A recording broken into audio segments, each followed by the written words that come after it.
this tastes like crap. Ew. Is that him?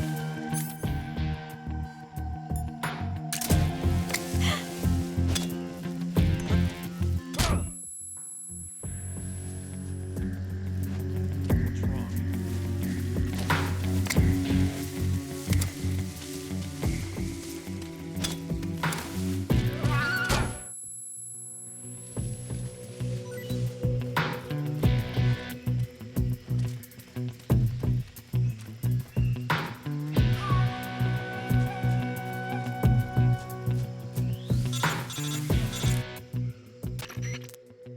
Snake, the lake is just over that cliff.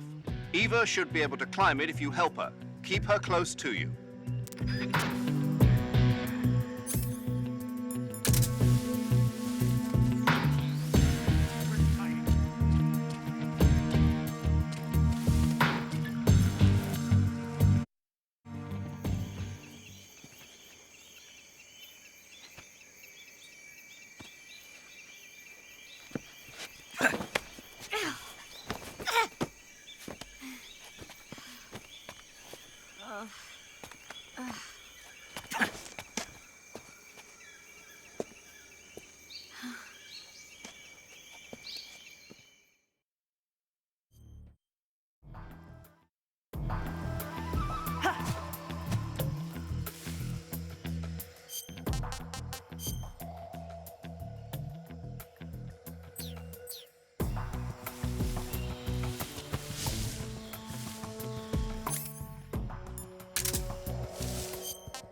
Let me have some more.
Come on, Snake.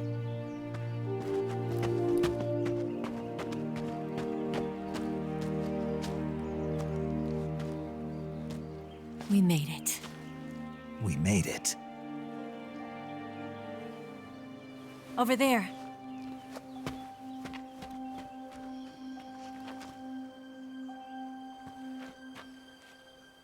It's the boss, isn't it? I'll go get the wig ready to take off. Right. I'll leave you two alone. But come back in one piece, okay?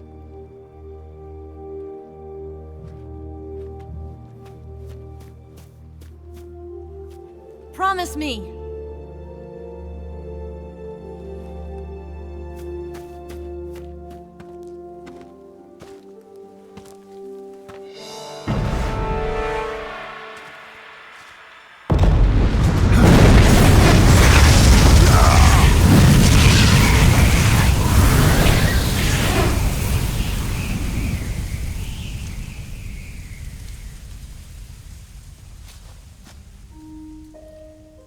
Life's end. Isn't it beautiful? It's almost tragic. When life ends, it gives off a final lingering aroma. Light is but a farewell gift from the darkness to those on their way to die. I've been waiting, Snake, for a long time. Waiting for your birth, your growth, and the finality of today. Boss. Why are you doing this? Why? To make the world one again. The world used to be whole. But with the end of the Second World War, the philosophers began to fight amongst themselves, and the world was torn apart. The Cobras, my comrades who trained and fought alongside me, were torn apart as well. The foibles of politics and the march of time can turn friends into enemies just as easily as the wind changes. Ridiculous, isn't it? Yesterday's ally becomes today's opposition. And this Cold War? Think back. When I was leading the Cobras, America and Russia were fighting together. Now, consider whether America and Russia will still be enemies in the 21st century. Somehow I doubt it. Enemies change along with the times, the flow of the ages, and we soldiers are forced to play along. I didn't raise you and shape you into the man you are today just so we could face each other in battle. A soldier's skills aren't meant to be used to hurt friends. So then what is an enemy? Is there such a thing as an absolute timeless enemy? There is no such thing, and never has been. And the reason is that our enemies are human beings like us.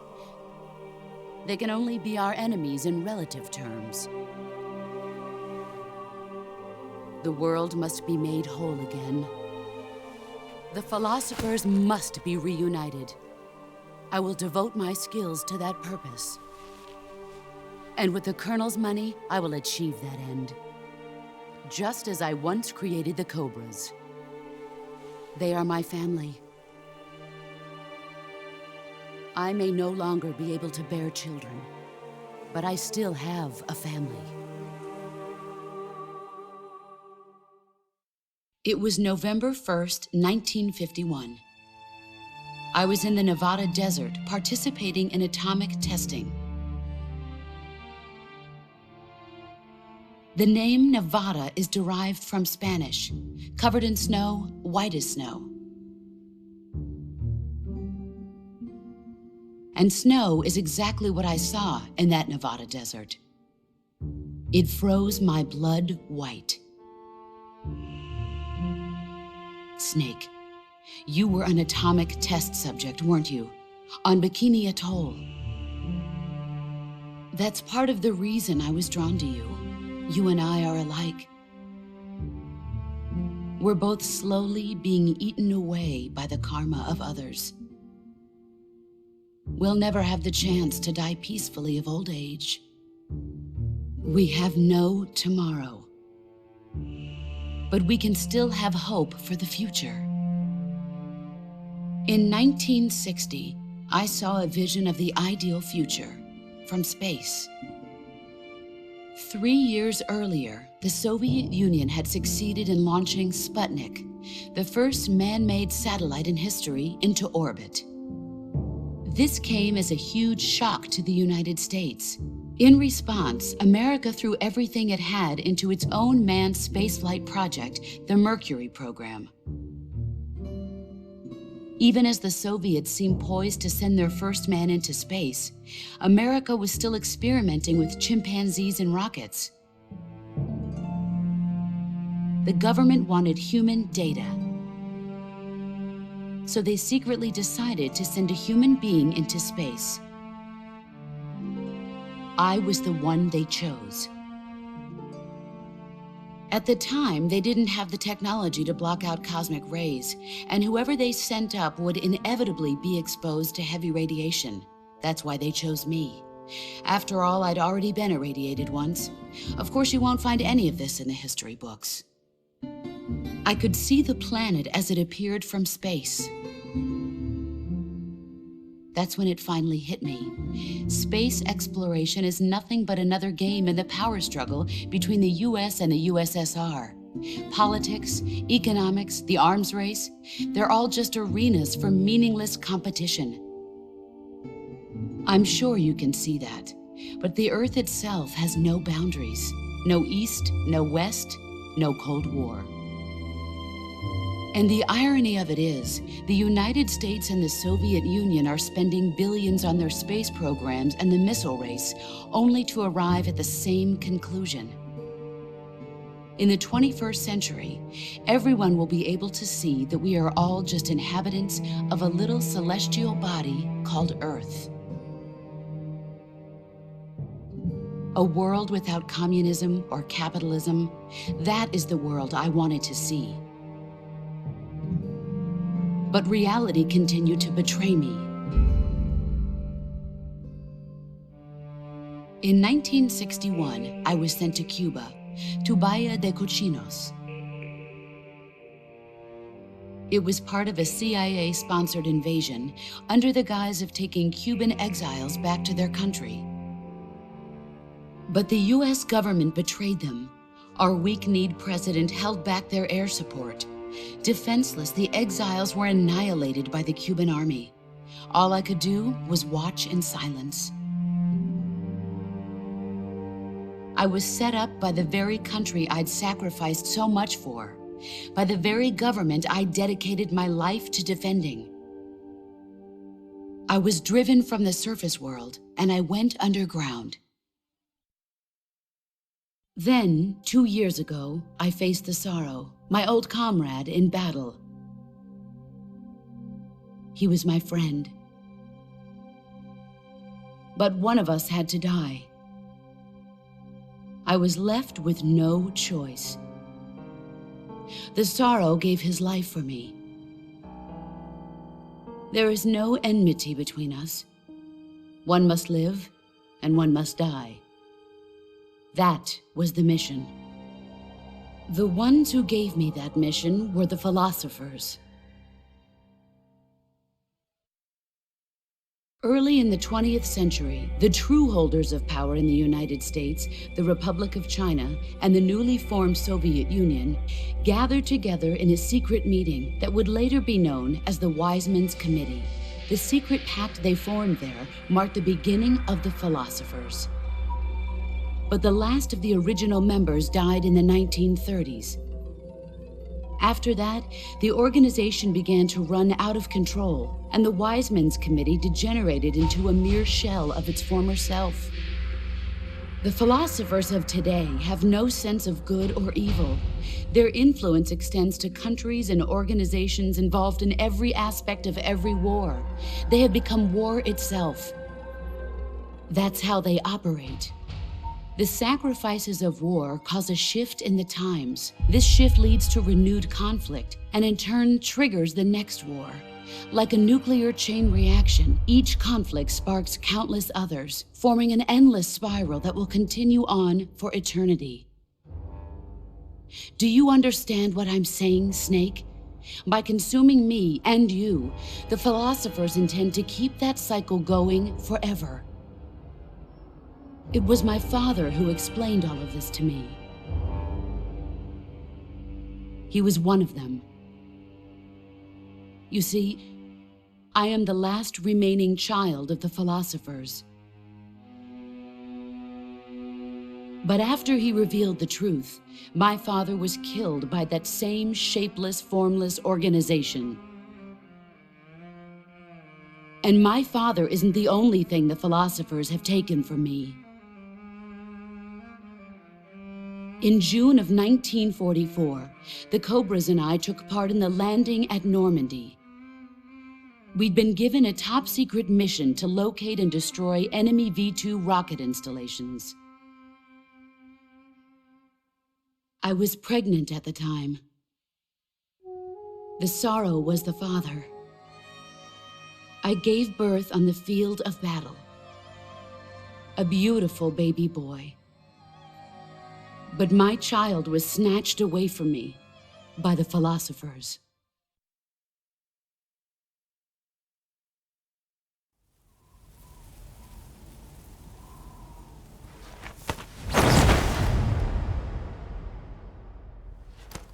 Look at this scar. This is proof that I was once a mother. I gave up my body and my child for my country. There is nothing left inside me now. Nothing at all. No hatred, not even regret. And yet sometimes at night, I can still feel the pain creeping up inside me, slithering through my body like a snake.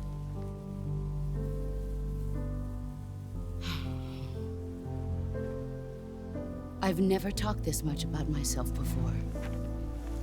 Thanks. Thanks for listening to me.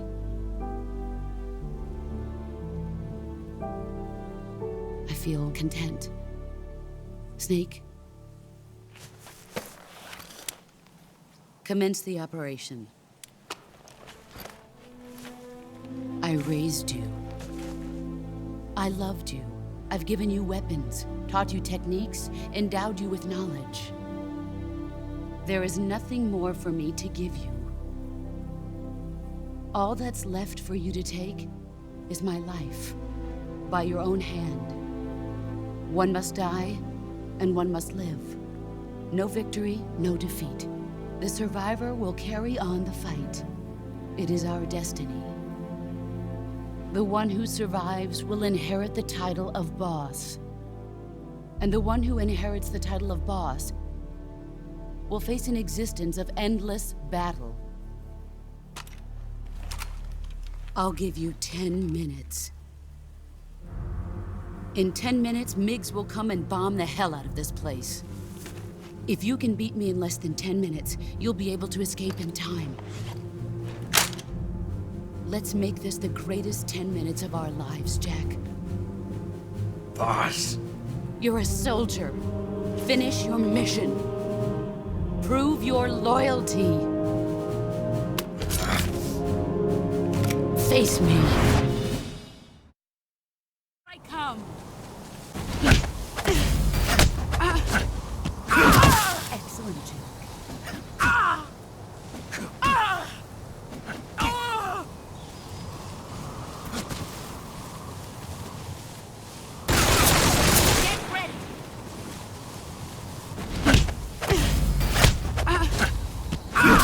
You're better than I remember.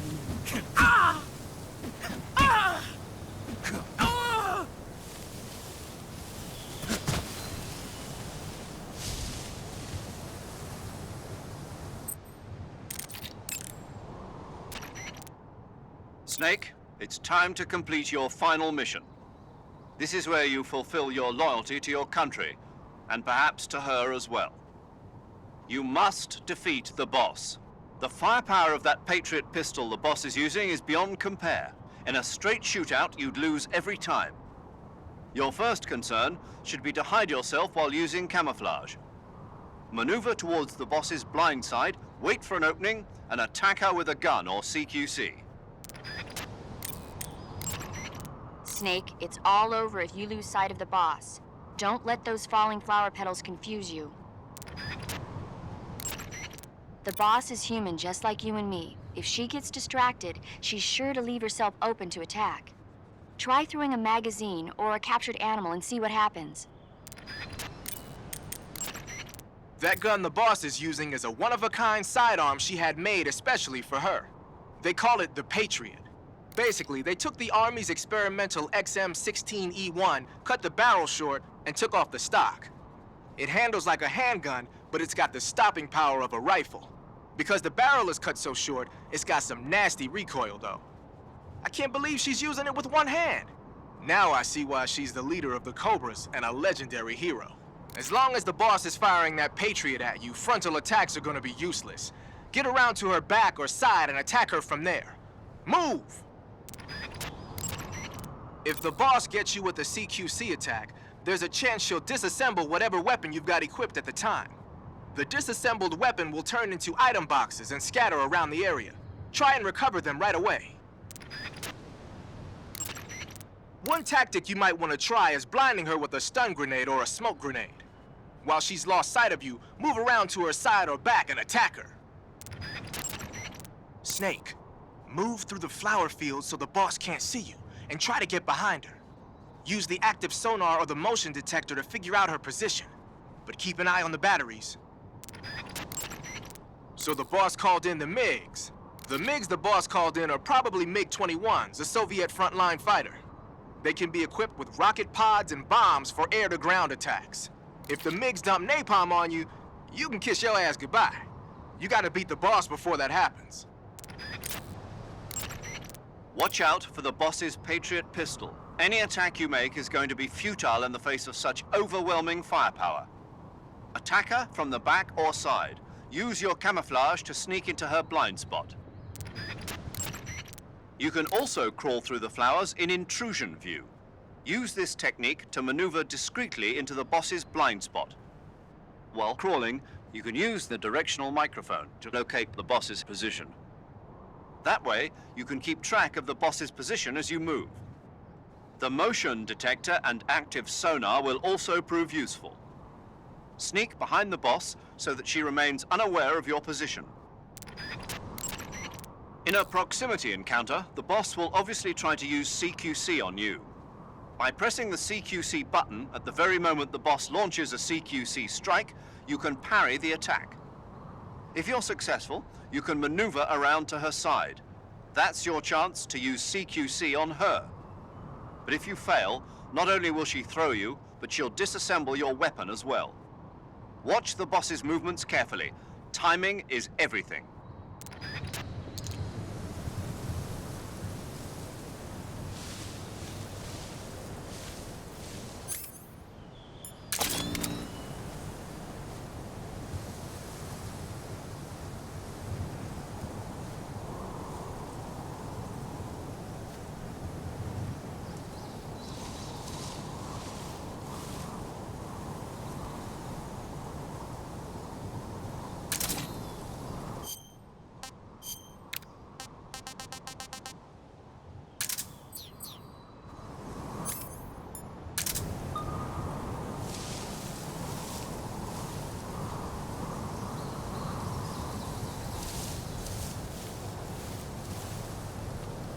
Where did you go?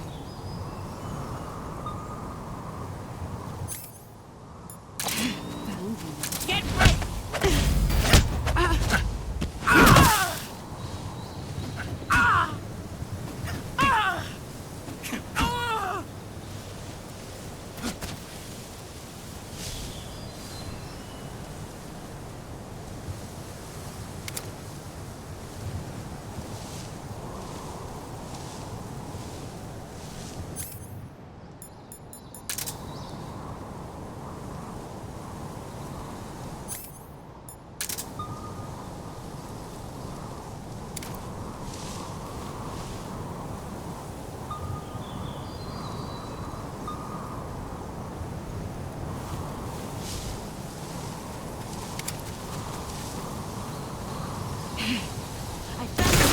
Are you out of your mind?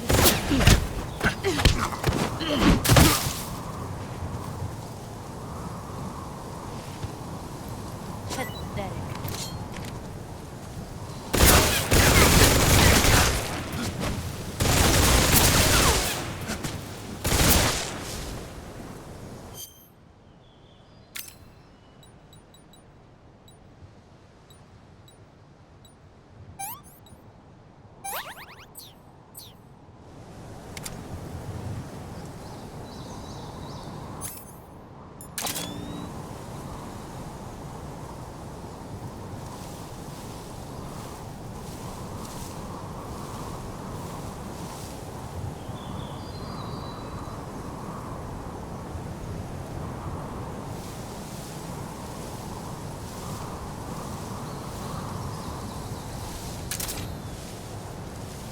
Here I come!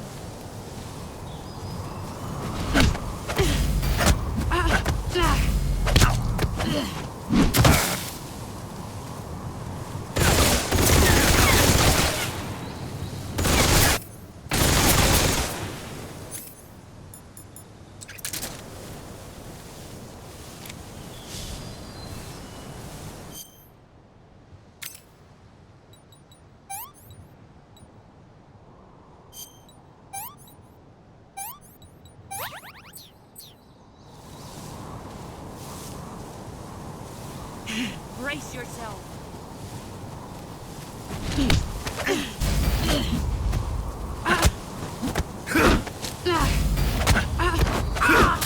Your skills have improved.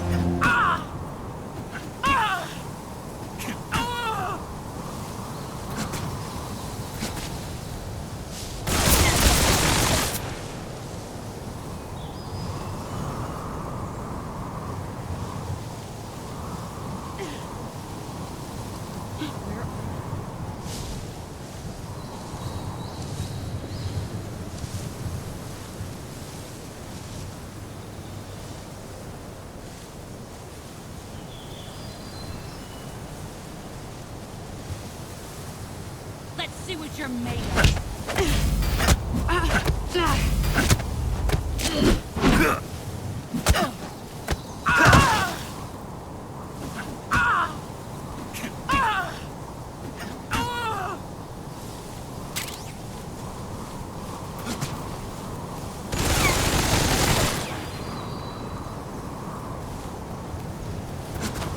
There you go.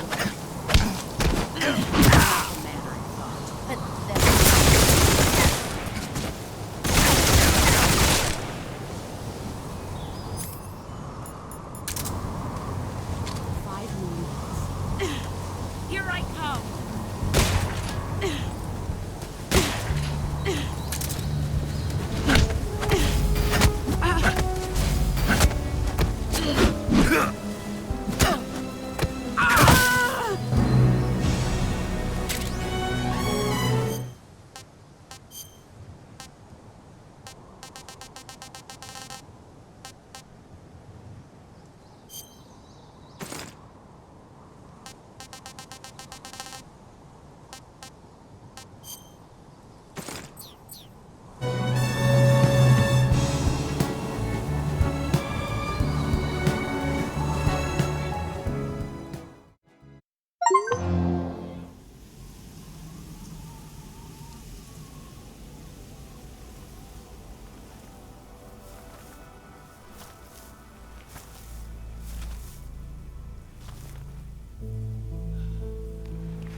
Take this.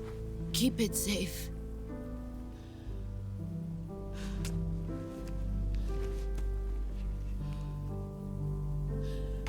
It's our only hope.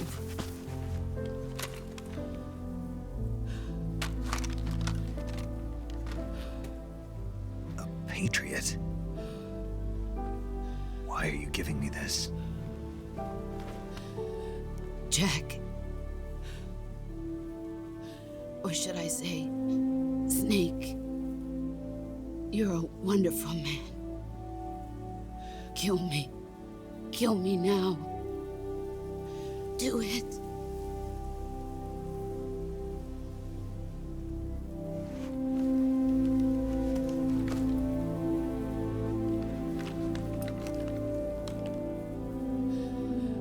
There's only room for one boss and one snake.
Ready to go, Snake?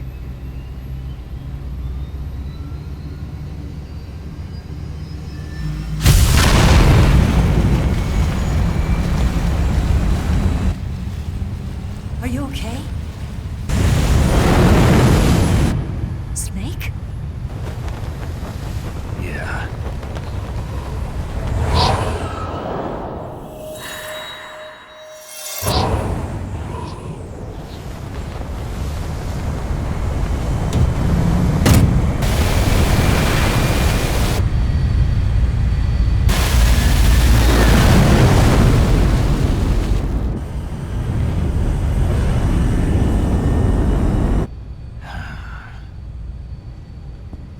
I told you you could trust me.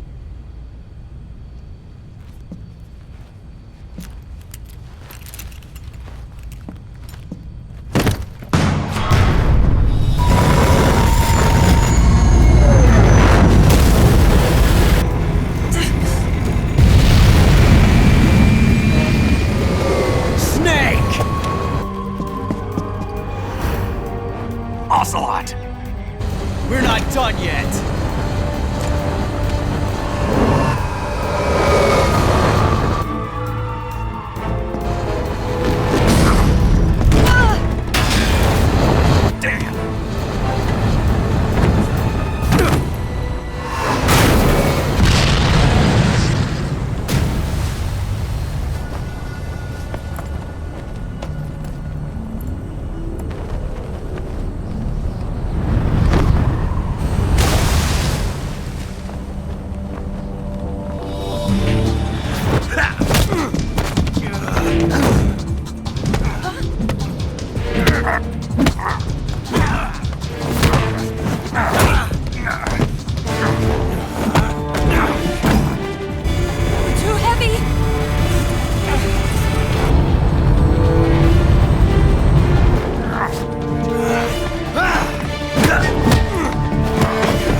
Snake, try to remember some of the basics of CQC.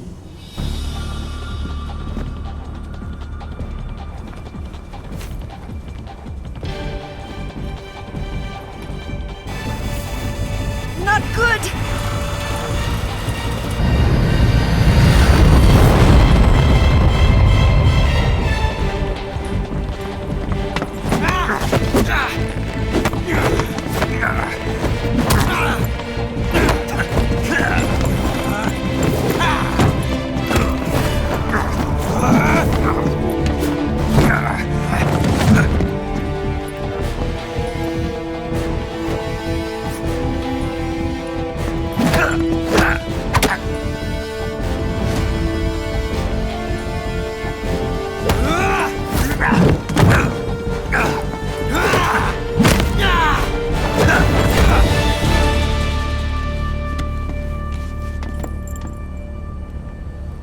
I picked up a few new moves.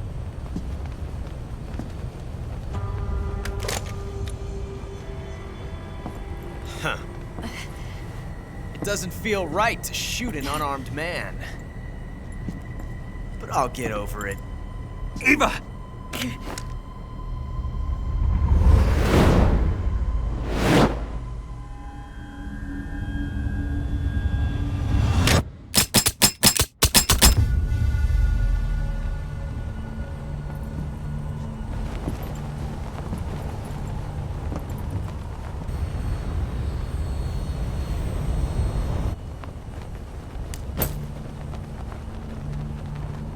What do you say to one last showdown?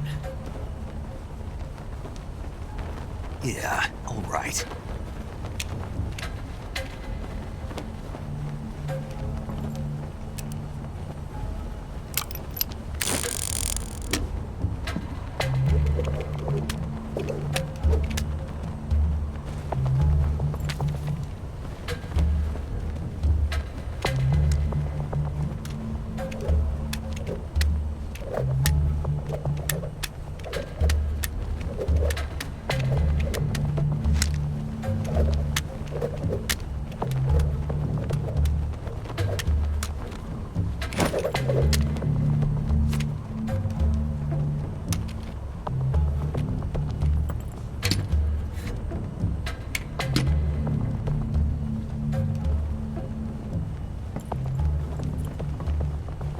What's your name?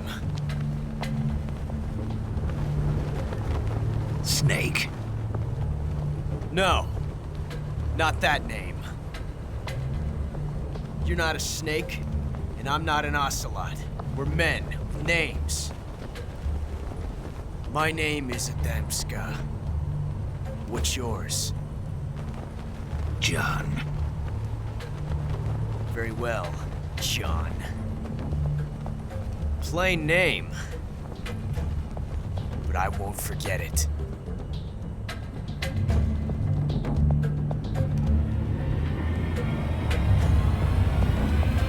Come on!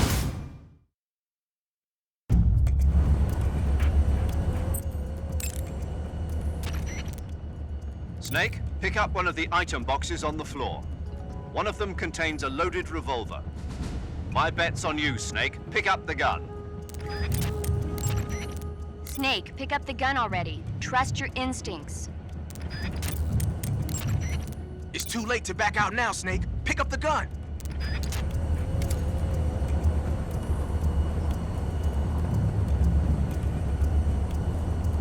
Pick one up already!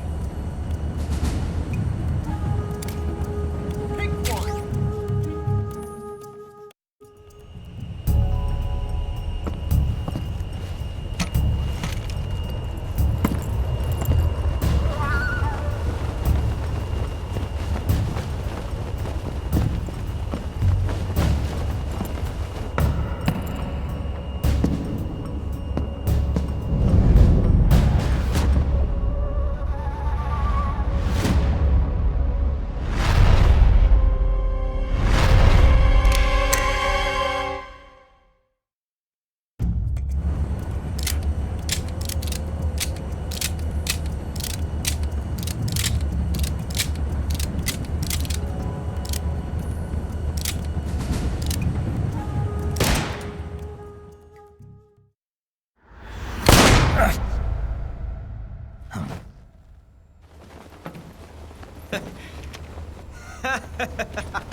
It's a blank.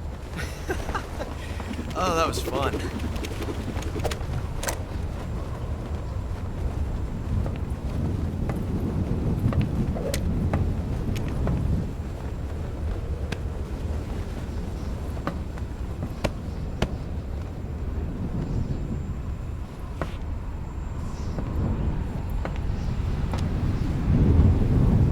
Till we meet again, John.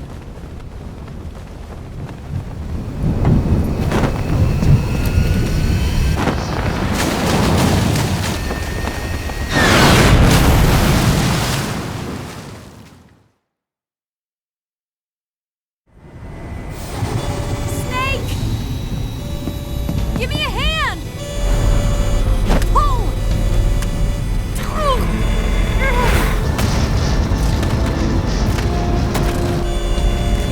Come on, pull up!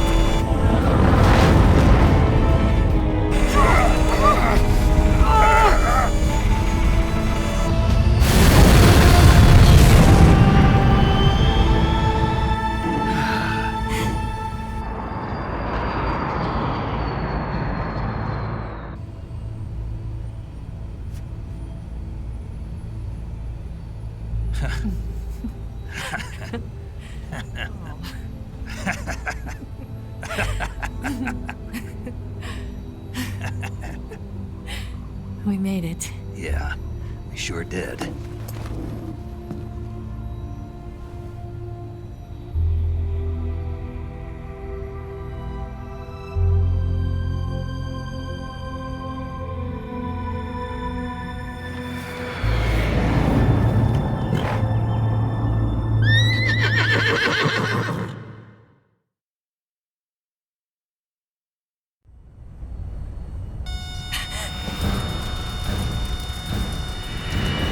Oh no, Migs!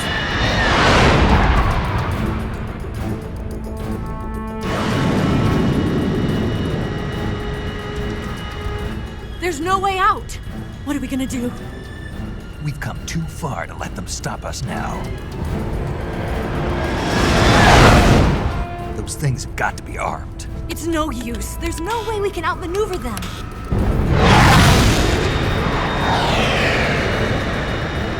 They're gonna shoot us down.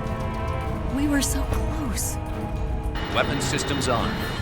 Locked on target. I got tow. You were great, Eva. Huh? Thanks.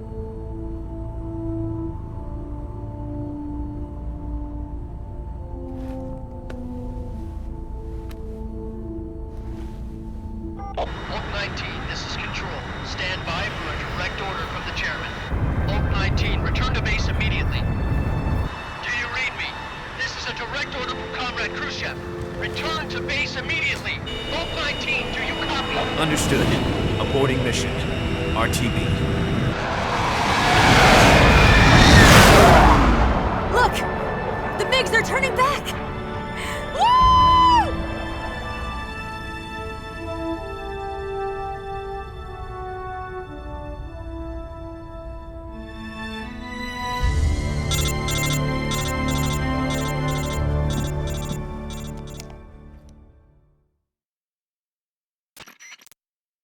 Well done, Snake. The MiGs disengaged. Most likely under orders from Khrushchev. Is this his way of helping us? Who knows? Maybe he didn't want things to get messier than they already are. Or maybe he just wanted us to owe him one. The important thing is, you made it out alive. As long as Khrushchev is with us, I don't think they'll be coming after you. It should be smooth sailing all the way to Alaska. I'm sending someone out to Galena Base to meet you. To meet me? The DCI and the President himself are waiting at Langley. Don't keep them waiting.